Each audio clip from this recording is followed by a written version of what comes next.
Hey everyone, I'm Marnie. And I'm Michael. And welcome back to possibly the first and definitely the last Michael and Marnie Monday of 2020.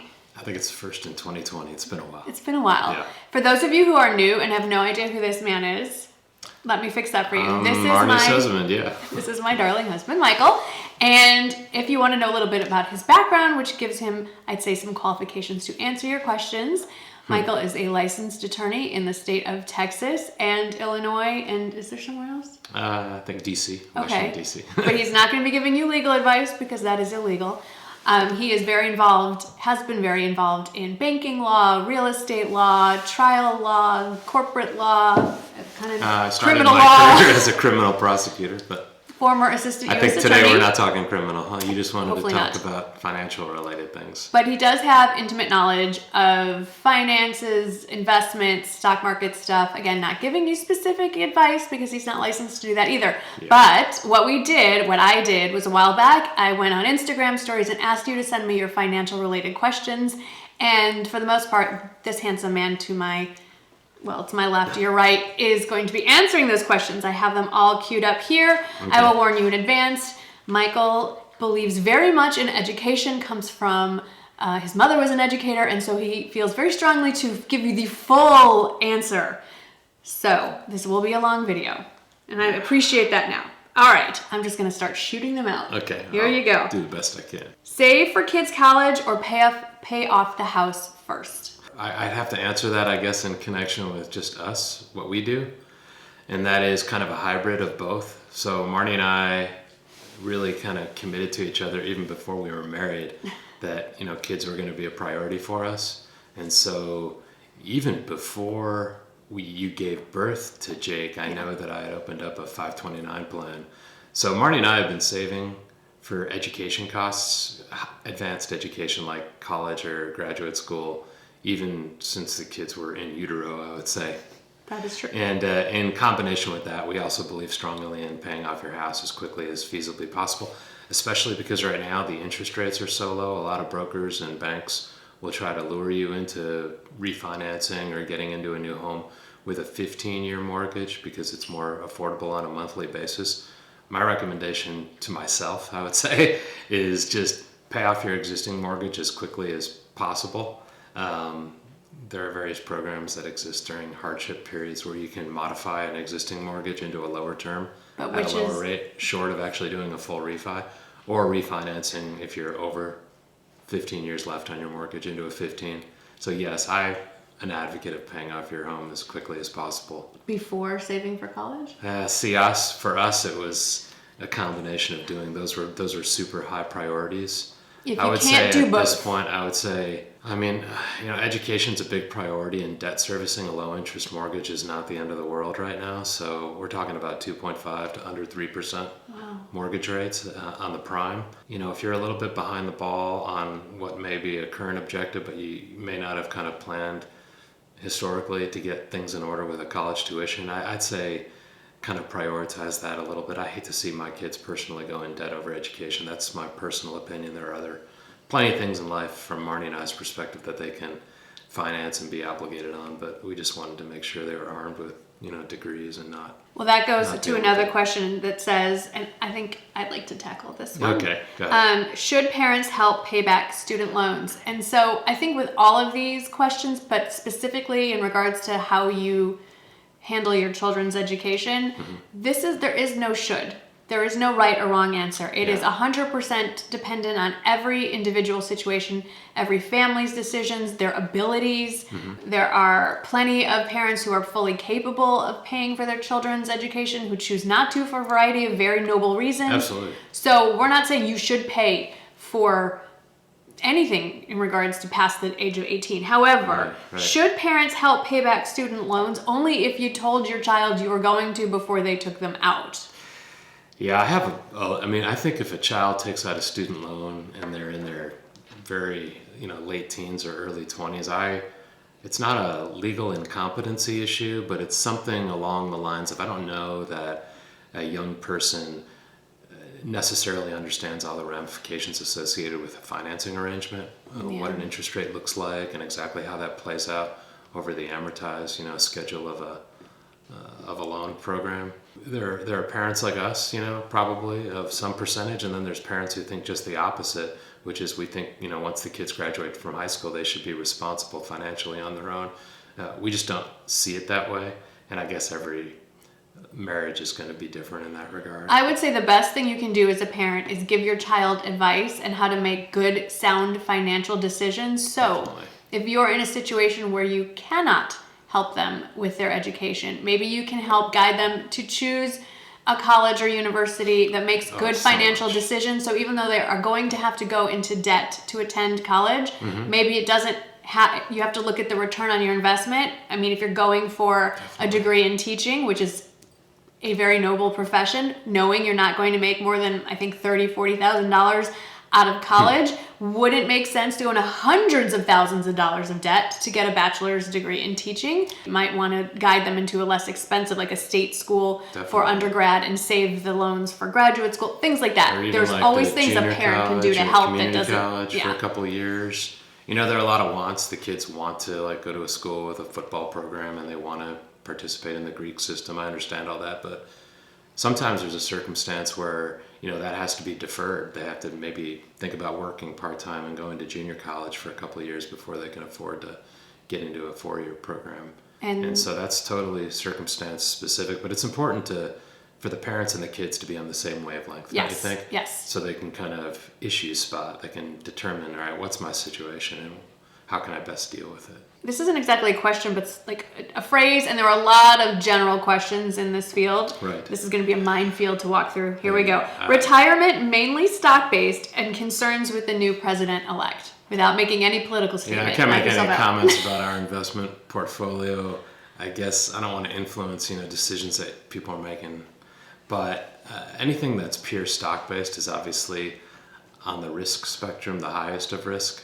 Outside of like hedge fund investments or venture capitalist type, alternative investments could be more risky, but equities, stocks are very risky because they're just going to go with the ebbs and flows in the marketplace and there's no guarantee on them. So safer would be to allocate a percentage to, bonds or fixed income investments. Hard to really say. I know some people feel that right now the interest rates are so low, and so the return on fixed income investments are just, not very favorable relative to the historical rates. And so everybody feels like I got to go heavy on equities, on stocks, but, you got to hedge that a little bit because at least in Marnie and our position, we're pretty conservative. We live in a way where we like to, not experience the extreme troughs when the markets drop precipitously like they did earlier this year, this past spring. Or as we're filming this today. So, little bit. yeah, when they go down and they go up, I'd rather go up, maybe not as fast as the overall markets go up, but I'd like to not go down anywhere near as precipitously as the markets have a tendency to do, from time to time. And the thing about it is, I was in banking law for many years, and I lived literally through the financial crisis in the 2000. Can I just say one thing without saying who you worked for? Yeah. He actually sat in a meeting with 7 attorneys general and gave them advice on how their state could and should handle the mortgage crisis, and one of them was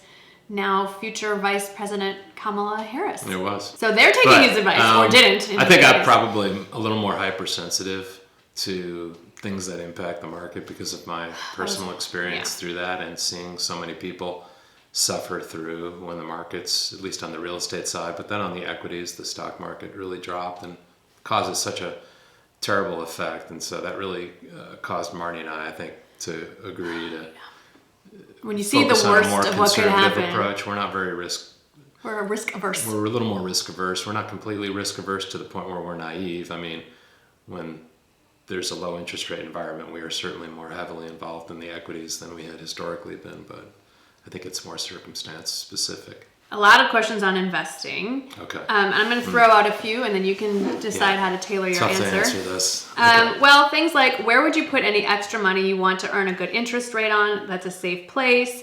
If you've never invested or invested very little, where would you suggest starting? And what is a practical investment with a decent return but little risk? So, general, if you want to address any of those. Yeah. No pressure. No pressure. I'm just thinking out loud.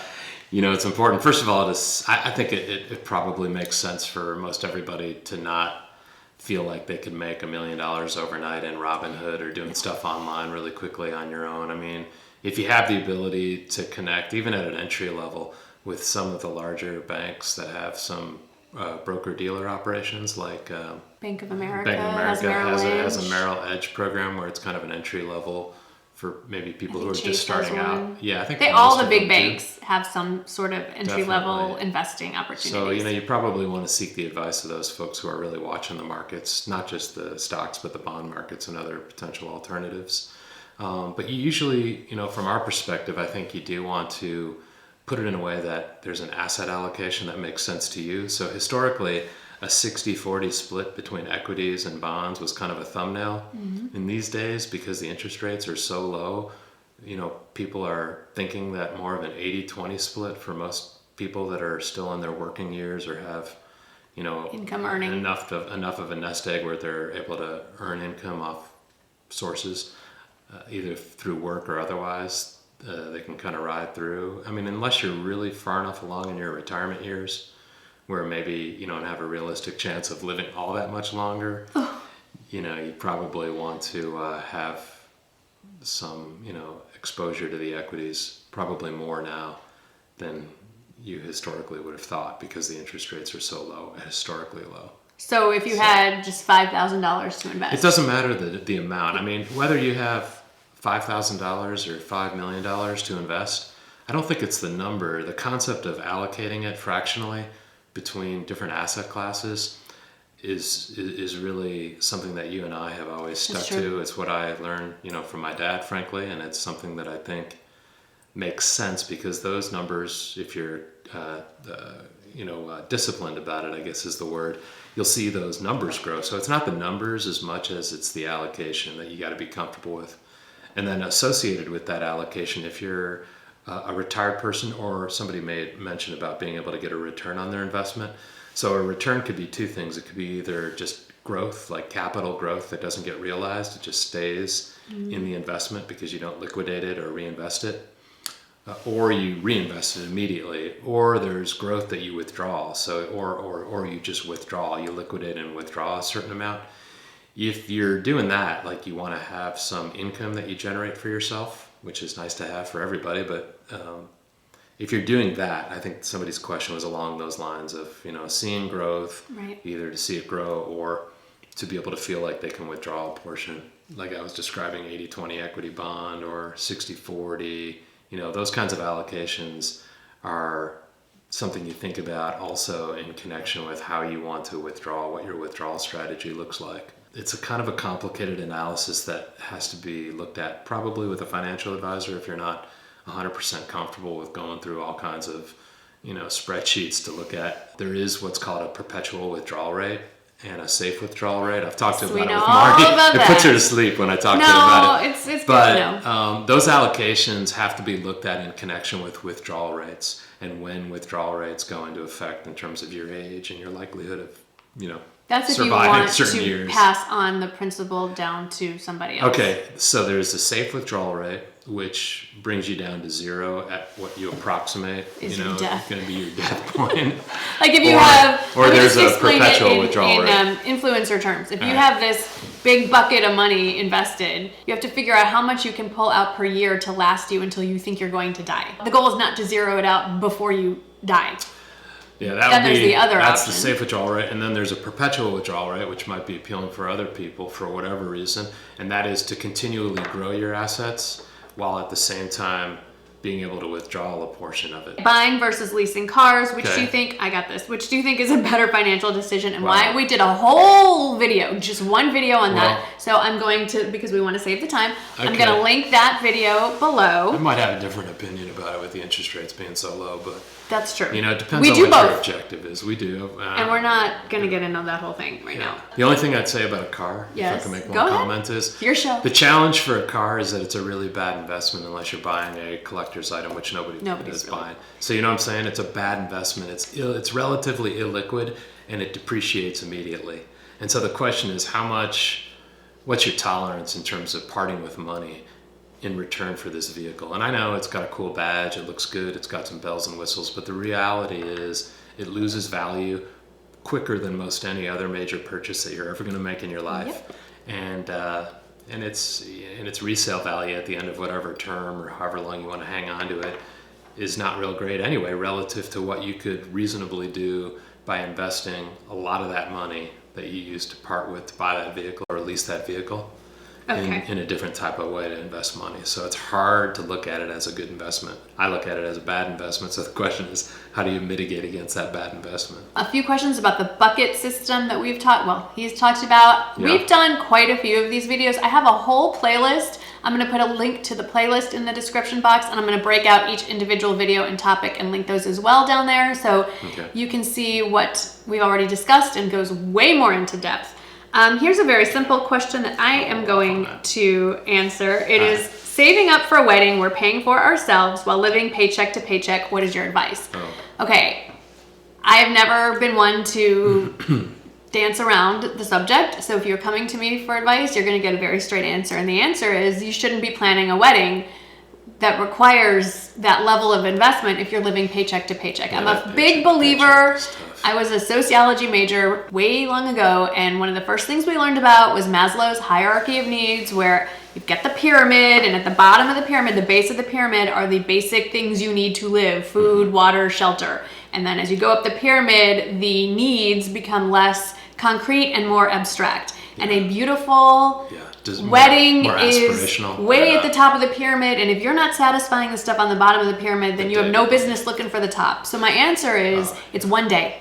It's not even a whole day. It's just a matter of hours. You have a whole lifetime together. So my answer is, especially in the days of COVID, plan a really small party of 10 people or less, have a lovely luncheon, have your ceremony, and then get on with the business of living your married life. I understand the dream wedding, but I'm sure you'd much rather not have the stress of worrying about payments, and that keeps you up at night. So honestly, I think you need to be realistic about what you can handle right now, and I think a wedding party is just something you need to think about taking off the table. The viewer also commented in the question, she said that they're living paycheck to paycheck. So if you're asking me, like in terms of advice or recommendations, I would say, is there a way that you can look at what Marnie and I call our MQA, which is our monthly, quarterly, and annual expenditures, and see what is kind of fluff or what can be modified a little bit to increase your net savings after you pay out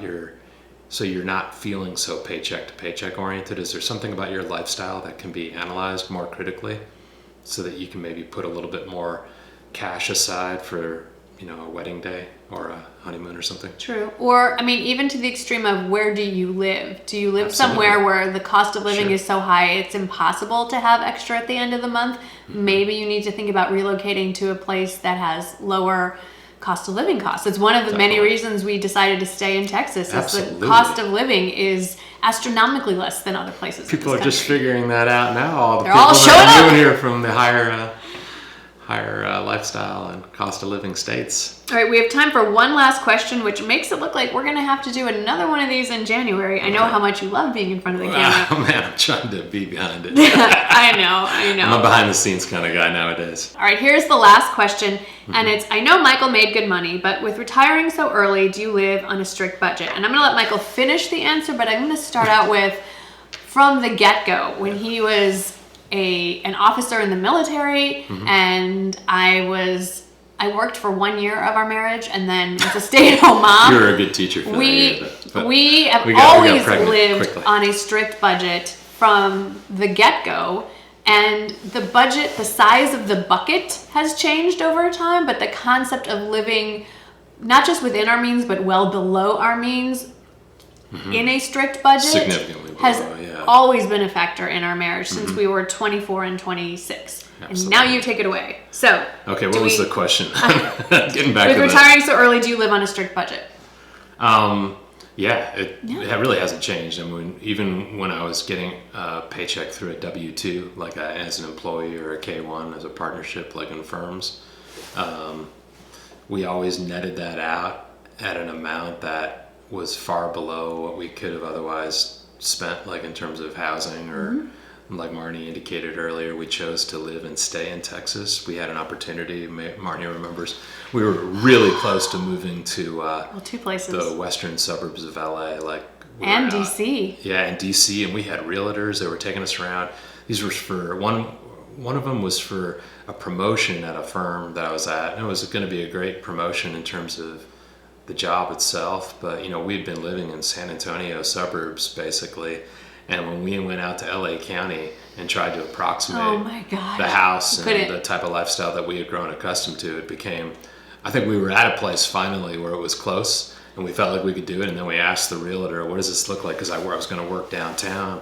And she was like, it's 90 minutes each way. And I was not really thinking it was going to be good for our lifestyle with 2 young boys to have a 90-minute commute in the morning and then in the evening on the... And then I think Jake was in 5th grade when you were offered a job in DC, like DC proper, and we were looking in Montgomery County and Fairfax County, and Virginia. I remember that. We had realtors. And oh my gosh, the cost of living difference between here and there. We couldn't replicate our lifestyle. We had 2 chances to leave Texas over the years. That would have been an interesting job. And in both instances, and I think it was probably largely because you and I had kind of grown very accustomed and comfortable with this way that we live our lifestyle. Yeah.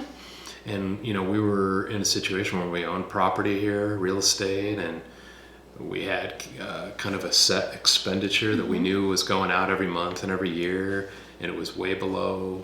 Yeah. And it just gave us an opportunity to provide much more flexibility in our lifestyle. So do we sometimes pass up on things as people, in terms of professional opportunities or other lifestyle things that seem so cool sometimes? And I bet LA would have been amazing for a lot of reasons. Maybe I'm not, really but glad I did not end up there. I like the climate, and there are a lot of things. Golf I would have enjoyed. I like it here too, but there's a lot of appeal to LA. Obviously, people love it. You're near the beach and you got so many cool things going on. Because clearly I spend a lot of time. And DC is great culturally too. It's got so much to offer. Yeah.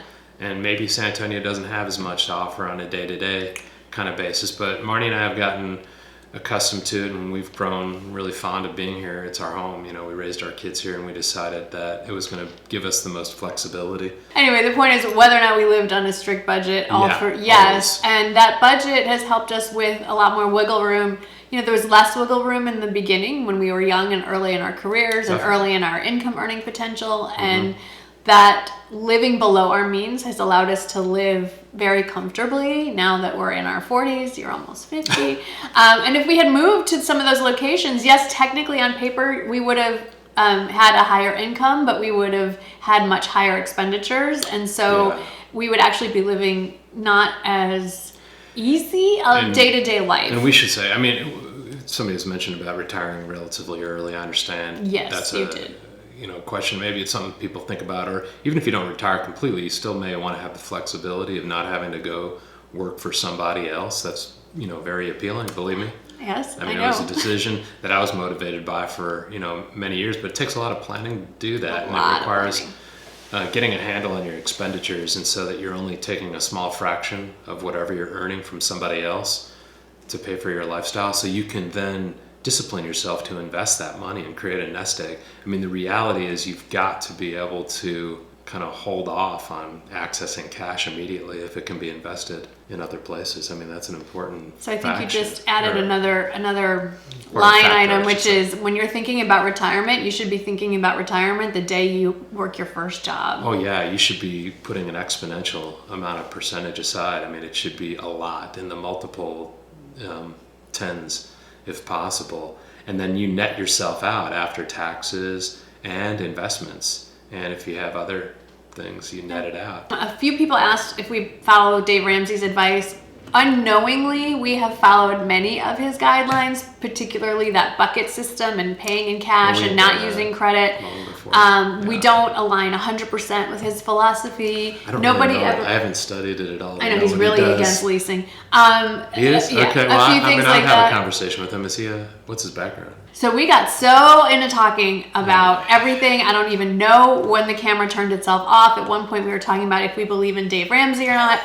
You'll just have to tune in January so that we can answer some more of these questions. I will save all of them so we have something to refer to. And I will also ask again, in stories and Instagram for your financial related questions. I think that's a really fun way. And it is. We can come up with topics. And I don't know who had the idea that I needed to be on camera, but I did. I wanted to say that Marnie knows this stuff as good as I do or better. So no, I do not. She can answer all your questions. No, she understands how things operate. A lot of people ask, what does Michael do all day? And one of the things he does every day is he does a lot of research and follows a lot of financial art journals and news, and he's always taking the information. I am pretty active in our we're invested pretty heavily.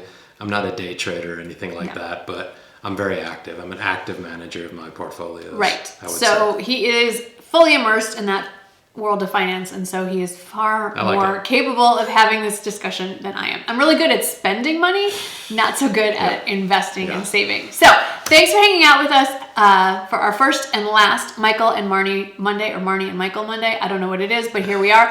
And if you enjoyed this, please do not forget to subscribe so you can catch us again next month. I'd like to bring this back as a monthly feature if this one is up for it. As always, thank you so much for hanging out with both of us today, and I will see you tomorrow. Thanks for watching, guys. Bye. Bye-bye.